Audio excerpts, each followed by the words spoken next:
You ask and I shall deliver. I'm gonna start by telling you this. One time I walked into the kitchen and there was a used menstrual pad on the kitchen table.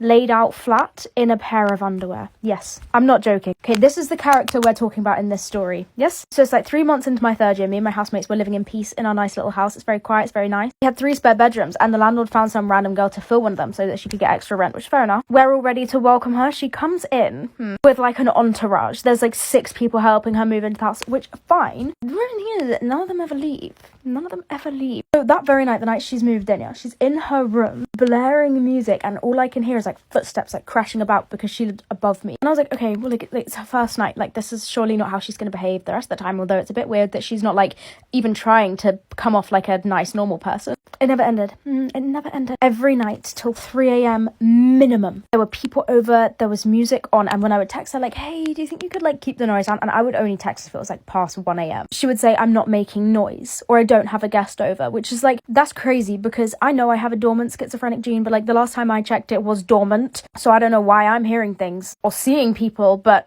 anyways, the whole time that she was living with us, she was so fucking hostile and scary that I only texted her maybe 4 times asking her to keep the noise down because I just didn't want her to like hate me. Then it got to the point that I hated her so much that I texted her one last time. I said, hey, could you please keep the noise down? All I hear is a scream of anguish come from her room. It goes quiet, then she knocks on my door. And I'm like, you're fucking joking. So I go out into the hallway, all my flatmates are there to like see what's gonna go on, and this bitch yells at me. You know the video of the girl on the bus where she's yelling at the lady? She's like, does it have anything to do with you? Does it have anything to do with you? How old are you? How old are you? How old are you? You know people who argue like that? Yeah, that's how she argued. Anyway, she would let people stay in the 2 spare bedrooms that we had in the house. Like, they wouldn't put sheets on the bed. Like, they weren't like living there. They were just like squatting in our house. And then like you would go down in the kitchen at like 3 a.m. to get a cup of tea, and there would just be like 4 men just like stood in the kitchen like smoking a cigarette. Like, there was strange goings on in this house, and she would have sex for like 4 hours, like upwards of 4 hours. And like, I can't say with all honesty that I believe that she was having sex with like one dude.